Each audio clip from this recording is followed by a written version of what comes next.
क्यों ऐसा काम करता है? जो तेरी बीवी होने वाली है उससे 2-4 महीना सब्र तो कर ले। और तुम बातें करके क्यों अपने आप को जख्मी और अपनी बीवी को जख्मी बनाता है? और जब दोनों हो जाएंगे जख्मी और दोनों के शादी के बाद जो बच्चा पैदा होगा वो तो हो जाएगा महाजख्मी। जब तू भी जख्मी तेरी बीवी भी जख्मी, उन दोनों का बच्चा का क्या हाल होगा? वह समाज तो निगेटिव, वो बच्चे तो निगेटिव सोच वाले पैदा होंगे, वह बच्चे तो माँ बाप के नाफरमान पैदा होंगे, वह बच्चे तो शराब का शौकीन पैदा होगा, वह बच्चा तो समाज के लोगों को कष्ट पहुंचाने वाला डकैत और ब्रोकर पैदा होगा। इसलिए आने वाली नस्लों को सुधारने के लिए शादी से पहले वो अजनबी औरत है, जब निकाह होगा तब वो मेरी बीवी होगी। निकाह के बाद रात दिन बात कर, निकाह के बाद रात दिन एक साथ बैठ, निकाह के बाद दोनों एक घर में रात दिन रह, कोई हर्ज की बात नहीं। लेकिन शादी से पहले 5 मिनट भी बात करेगा रोजाना, वह जबान का चटखारा लेकर के जबान का जिना होगा। और याद रख, इसका असर शादी के बाद पड़ेगा, चूंकि तू भी गुनहगार, तेरी बीवी होने वाली बीवी भी गुनहगार, और ये दोनों मुजरिम और मुजरिमा की जो औलाद पैदा होगी बाद में, उस औलाद पे इस जुर्म का असर होगा।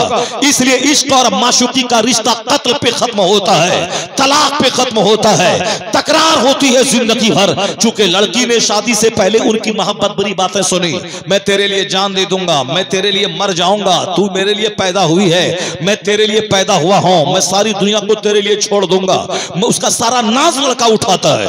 और शादी के बाद लड़का समझने लगता है कि ये मेरी बीवी है, मैं शौहर हूं, मैं शौहर की तरह अब रहूं, मैं इसका सारा नाज आए। तो आप अपने दरवाजे पे 2 दरख्त लगा लें, चाहे गुलाब का हो या आम का हो या लीची का हो या अमरूद का हो या पपीता का हो, जो भी हो 2 दरख्त लगाएं। मैंने तो उसको आजमाया है, 2 दरख्त लगा लें। एक दरख्त के पास रोजाना 2-4 बार कलमा शरीफ पढ़ें, दरूद शरीफ पढ़ें या नाते रसूल गुनगुनाएं, और दूसरे दरख्त के पास नहीं गुनगुनाएं।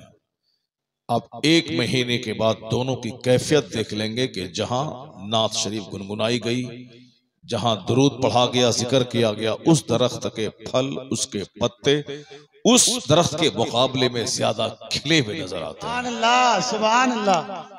अगर यकीन नहीं आए तो कल ही जाकर के अपने दरवाजे पे आप लगा दें, कल ही जाएं, कल ही जाएं। 2 पेड़ लगा दें, आप सुपारी का ही लगा दें, नारियल का लगा दें, गुलाब का लगा दें, आम का लगा दें, और एक के पास रोजाना सुबह और शाम कलमा शरीफ पढ़ें, नात शरीफ पढ़ें। दरख्त के पत्ते भी नाते पाक सुनकर मुस्कुराने लगते हैं।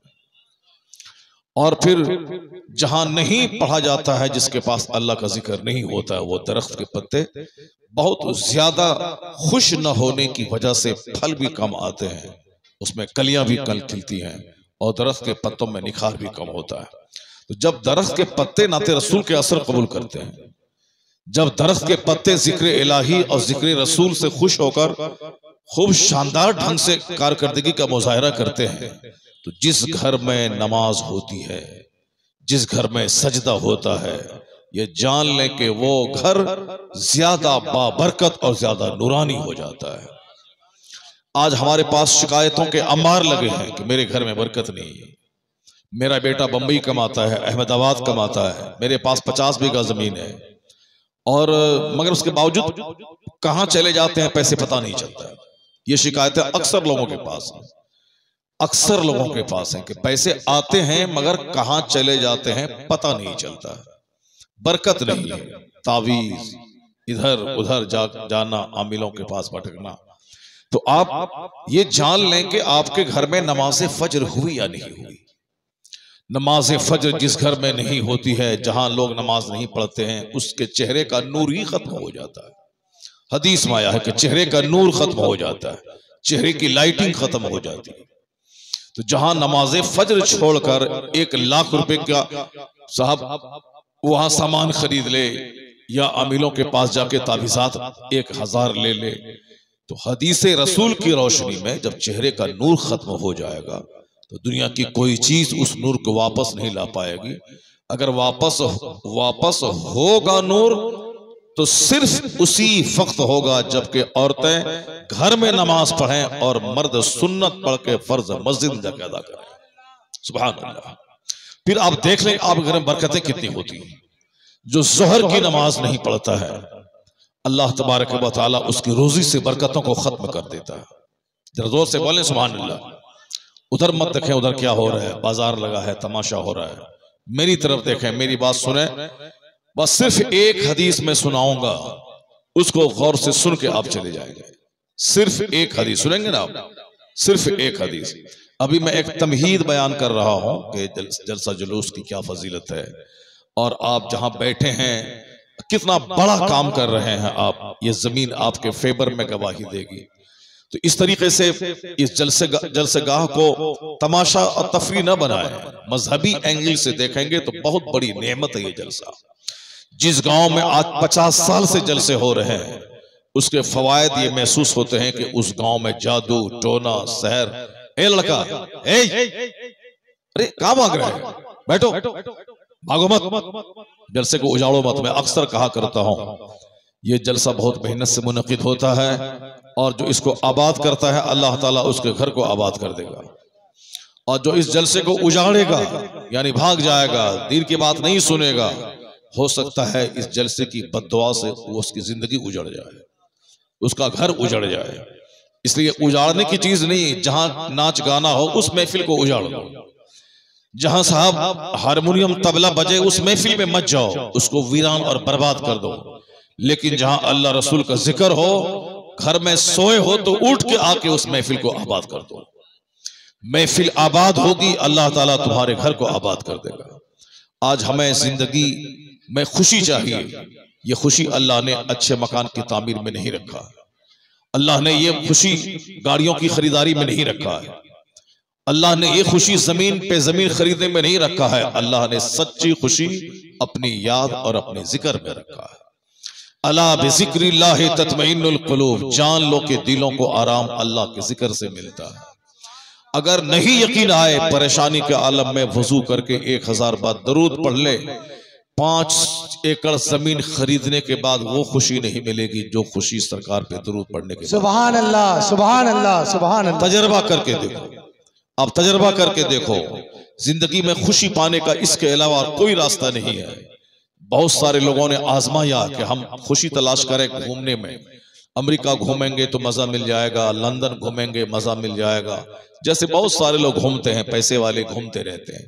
लेकिन मालूम है घूमने के दौरान भी वो मायूस रहता है। मैंने अपनी आंखों से, अपने कान से हवाई जहाज पे मैंने देखा, जो आगे में इकोनॉमिक वो जो फर्स्ट क्लास की जो सीट होती है वो थोड़ी महंगी सीट होती है, और वहां पे पीछे जाकर के इकोनॉमिक क्लास 3 सीटें होती हैं, और उसी जगह में 2 सीट होती ताकि खूब आदमी फैल के बैठ सके।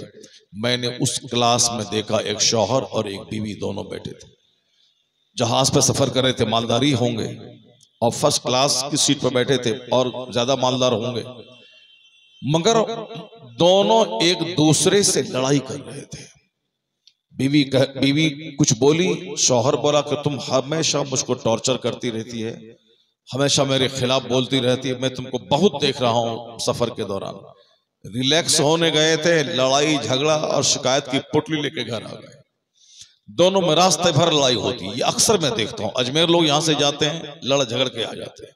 हज करने के दौरान मैंने देखा, एक गांव के 5-10 लोग जाते हैं, वो सब वहां से लड़ झगड़ के आते हैं और कसम खा लेते हैं कि मैं उससे बात नहीं करूंगा, चूंकि वो अकेले तवाफ कर लिया और मुझको साथ में लेके नहीं गया, वो अकेले उम्रा कर लिया, मुझको लेके नहीं गया। ये शिकायत की पोटली लेके वहां से आते हैं।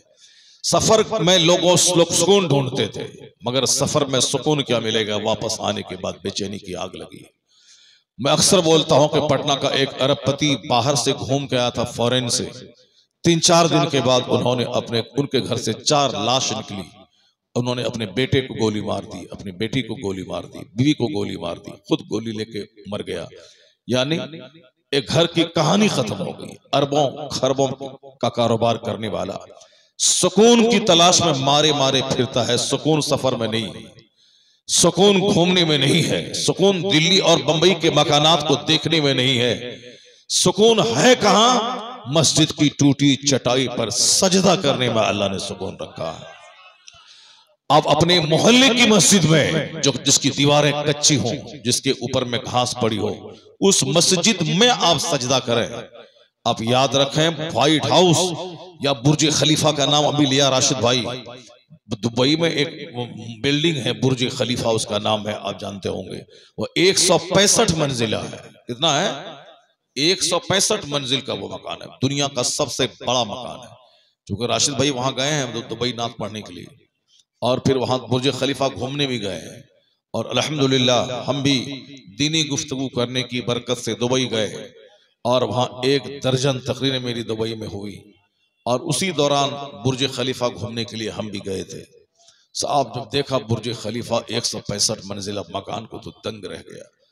इस तरह 2 मंजिला मकान मेरे देहात में लोग बना लेते हैं तो मस्त रहते हैं कि 2 मंजिला मकान इसके पास है, 3 मंजिला उसके मकान उसके पास है। जहां 165 मंजिल का मकान हो उसका क्या हाल होगा? 165 मंजिल का मकान, और उस 165 मंजिला मकान में एक आदमी दुबई का है जिन्होंने वहां मस्जिद भी बनाई है, और वो इस इलाके के आलिम साहब मौलाना अख्तर साहब रहते हैं दुर्वेश साहब की मस्जिद में। उस दुर्वेश भाई का अपना फ्लैट भी बुर्ज खलीफा में है। कितने बड़े मालदार होंगे, मैंने सुना है वल्लाह अलम बिसबाब। और बंबई के फिल्म एक्टर लोग जो हैं जिसके पास करोड़ों पैसे हैं, उनका एक फ्लैट उस इलाके में है। उस बुर्ज 165 मंजिला मकान है, उसमें लोगों ने अपने फ्लैट खरीद रखते हैं। उस पूरे इलाके में समंदर के किनारे वो सब इलाका, कितने पैसे हैं। मगर आप यकीन जाने उस महल में रहने के बाद भी आदमी खुदकुशी करके मरता है, जहर खा के मरता है, शराब जहरीली शराब पी पी के मरता है। तो 2 मंजिला 3 मंजिला मकान में क्या मजा मिलेगा जब 165 मंजिला मकान में मजा नहीं है, तो 3 मंजिल के मकान में क्या मजा मिलेगा? असल मजा कहां है? जहां बांस की टट्टी हो, ऊपर में छप्पर पे घास हो, और फिर वहां 2 रकात नमाज अदा करें। जो बुर्ज खलीफा में करार नहीं है, वो करार आपके गांव की छोटी सी मस्जिद में मिल जाएगा।